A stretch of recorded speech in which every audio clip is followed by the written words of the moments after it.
There was a young woman who decided to visit a psychic because she was curious about what life had in store for her. Although she didn't really believe in fortune-telling, she thought it would be fun to have her future told. She arrived at the psychic's house and was greeted at the door by an old lady in a ragged shawl. The psychic ushered her inside and led her down the hallway to a darkened room. They sat down at the table. "Can you really tell my future?" asked the woman. "Of course," the psychic replied. "Just show me your palm." The woman held out her hand and the psychic examined it closely, frowning in concentration. There was a long silence and the young woman became uncomfortable. Suddenly, the psychic went very pale in the face and gave the woman a strange look. Is there something wrong?" the woman asked nervously. The psychic refused to answer any questions and told the woman it was late and she wanted to go home. There would be no charge for the palm reading. The woman was worried and began asking questions, but no matter how she begged, the psychic wouldn't say a word. Finally, the woman kept insisting, but the psychic just kept shaking her head and saying the session was over. Finally, when the young woman began to grow angry, the psychic relented. She took out a pen and a paper and wrote something down. Then she folded it up and put it in an envelope and handed it to the young woman. "Do not read this until you get home tonight," she said. The woman was relieved and stuffed the envelope in her pocket. She thanked the psychic and paid her for her service. They said their goodbyes and the woman left, thinking about the mysterious note and wondering what it could possibly contain. As the woman crossed the road, she was still deep in thought. She wasn't looking where she was going and walked right into the path of an oncoming car. The vehicle slammed into her, tossing her in the air like a rag doll. Her broken body bounced along the road a few times, finally coming to rest in a crumpled and motionless heap. The police arrived and pronounced the poor woman dead at the scene. While rifling through her pockets looking for identification, an officer came across the envelope. He opened it, and the note inside contained 4 words: "You have no future."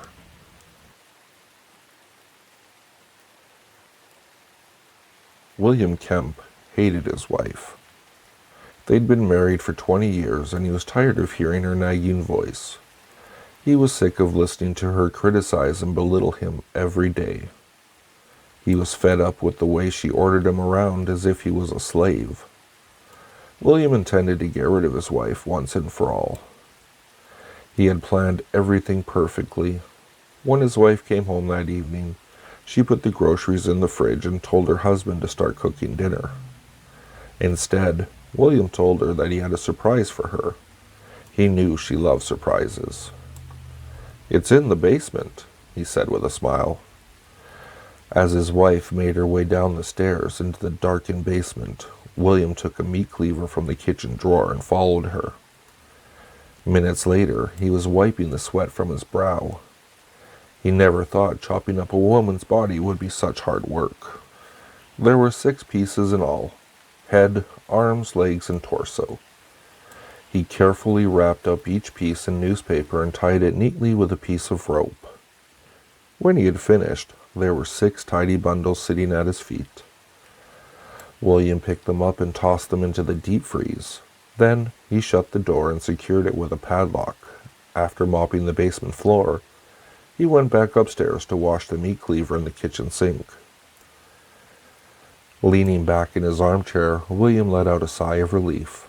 He was free. If anyone asked, he would tell them that his wife had run off with another man. Nobody would suspect that she was really in the basement freezer. He started drifting off to sleep.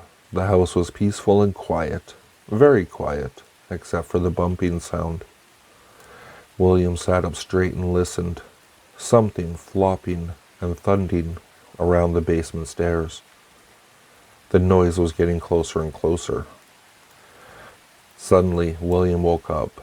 He knew it was just a dream, but it all seemed all too real. His heart was pounding and sweat was dripping down his face. He opened the kitchen drawer and took out the meat cleaver. Then he went back down into the basement to check the deep freeze. It was still securely locked. He was about to go back upstairs when he noticed something on the floor. A chill ran down his spine. It was a sheet of bloody newspaper. William unlocked the deep freeze and looked inside.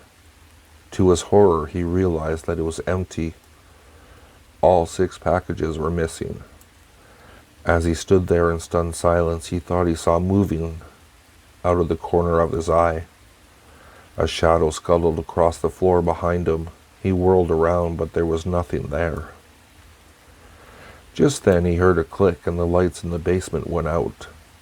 He was plunged into darkness. Then he heard a rustling sound.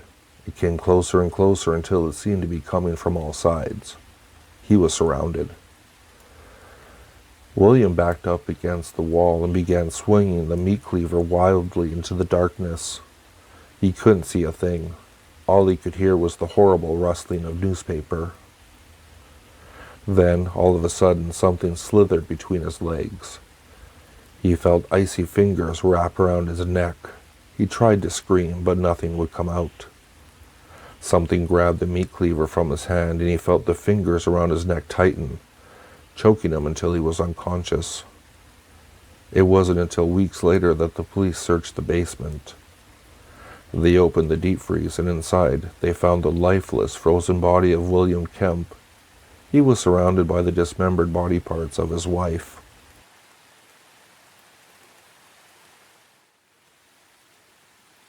There's all kinds of shocking videos on the internet, showing people doing sick, disgusting, and horrific things. For some reason, people watch the videos and then post their reaction on YouTube. Perhaps you've heard of some of these shock videos. They usually have weird titles like 3 guys, 1 crowbar, 2 girls, 1 poop, and 1 man, 1 cactus. I've watched every one of them, but today I watched one video that is more disturbing than all the rest put together. The title of the video was 1 Guy, 2 Spoons. You're probably already wondering what it's about, but let me assure you, it's far more disgusting than anything you can think up. It shows a man using 2 spoons to pop out his eyeballs. Yep, that's right. He actually digs behind his own eyeballs and pops them out of his head using the spoons. When I watched the video, I was so disturbed by it, I almost threw up. As sickening as the video was, I forced myself to watch it to the end. I wish I hadn't. Here's a good piece of advice for you. Be careful what you watch, because that what you see can never be unseen. When the video was over, I heard my mom calling me from downstairs, telling me that dinner was ready. I raced down and took a seat at the kitchen table. My father was reading the newspaper and my mom was setting the table. "That's odd," my father remarked. "This article claims there's a new viral video going around on the internet. They say that it's dangerous. Apparently it causes anyone who sees it to go insane and try and pop out their own eyeballs." My father broke off and looked up. "Oh my God," my mother screamed. "Oh my God, what have you done?" But it was already too late. I could feel the spoons in my hands, but I couldn't see a thing.